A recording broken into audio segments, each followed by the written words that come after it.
Welcome to This Explainer.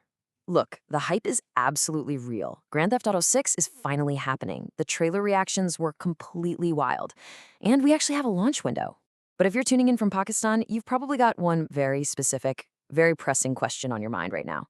How in the world do I actually get my hands on this game legally and safely? Well, let's break it down. Let's just address the elephant in the room right off the bat, shall we? You're dealing with a pretty massive roadblock. As a gamer in Pakistan, there are zero official PlayStation or Xbox regional storefronts dedicated to the country. None. Add to that the fluctuating pricing and local console shortages, and it can feel like a totally overwhelming barrier to entry for what is, let's be honest, going to be the biggest entertainment release of the decade. Rockstar confirmed November 2026 for the release, meaning the clock is officially ticking.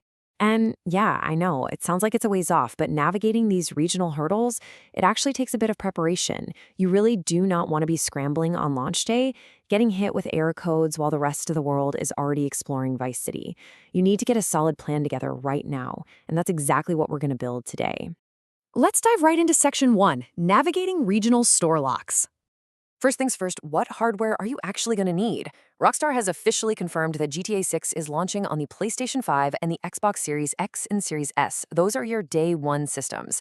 Now, interestingly, as is pretty much tradition with Rockstar at this point, a PC version is heavily expected to come out later. We're going to talk a lot more about that PC route in a minute, but for now, just know that if you want to play on launch day, you absolutely need a current-gen console.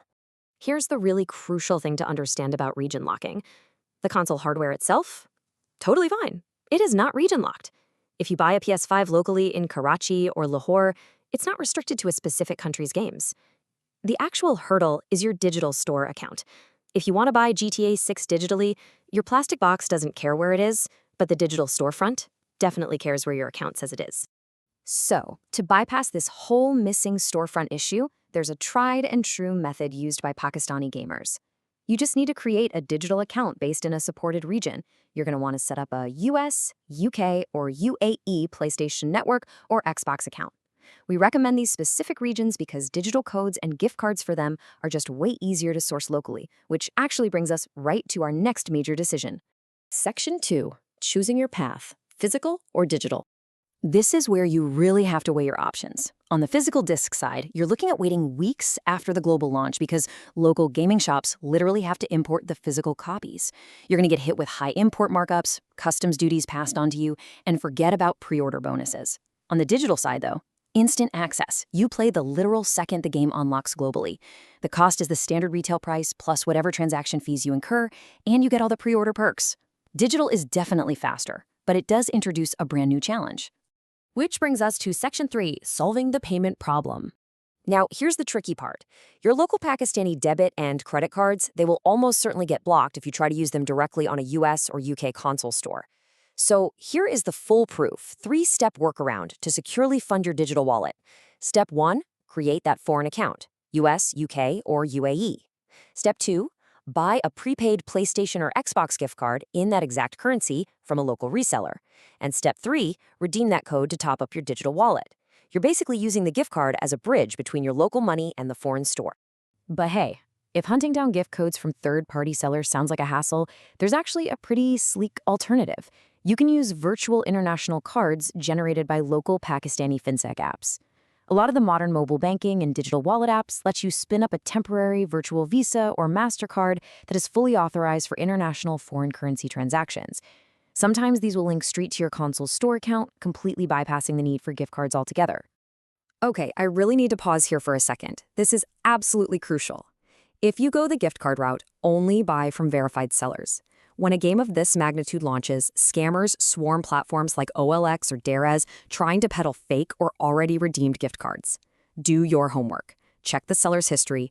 Only buy from highly reputable local gaming markets or verified online vendors. Literally nothing would be worse than losing your money to a scammer before the game even comes out. Moving on to Section 4, the PC release path. So historically, Rockstar has a very specific playbook. Day 1 is all about the console launch. Then we wait. There is always a waiting period, usually ranging from a year to over 18 months for massive titles like GTA 5 and Red Dead Redemption 2. Finally, we reach the glorious PC launch. It is a delayed journey, for sure, but waiting it out actually removes a huge chunk of the headaches console players have to deal with. Because once that PC release window finally drops, you'll be using platforms like Steam, the Epic Games Store, or the Rockstar Launcher. And the beauty here is that these PC storefronts are generally way more globally accessible than console networks. They often accept local payment methods far more easily, and they tend to have established, safe, direct regional pricing. For PC gamers in Pakistan, the regional barriers are just significantly lower. Your biggest obstacle is simply the wait time, and, well, making sure your PC specs can actually run the thing once Rockstar drops the system requirements. Let's wrap things up with Section 5, budgeting and your final checklist. Look, if there's one thing you take away from this, remember that prices are going to fluctuate. Do not look at an estimated price today and assume that's exactly what you'll pay in November 2026. Since you're likely buying through a foreign store, you have to budget for the US dollar, British pound, or UAE dirham equivalent.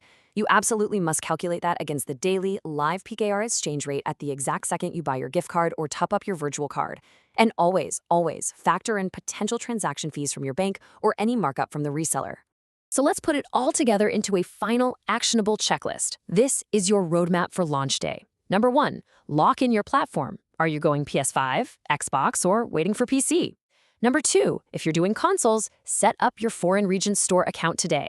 Get it out of the way. Number 3, figure out your payment method early by sourcing a trusted prepaid card vendor or getting that virtual fintech card ready. Number 4, if you're PC Master Race, keep a close eye on Rockstar's announcements for that release window. And number 5, continually budget for those currency conversion rates and extra fees. And that brings us to the end of this explainer. The steps are laid out, the workarounds are clear, but the final choice is yours. Are you going to pay the premium and jump through the hoops for day one access on PS5 and Xbox? Or are you going to hold the line and wait for the ultimate unrestricted PC release? It's a massive decision, but you are now fully equipped to make it happen. From Pakistan, get your accounts ready, watch those exchange rates, and I will see you in Vice City.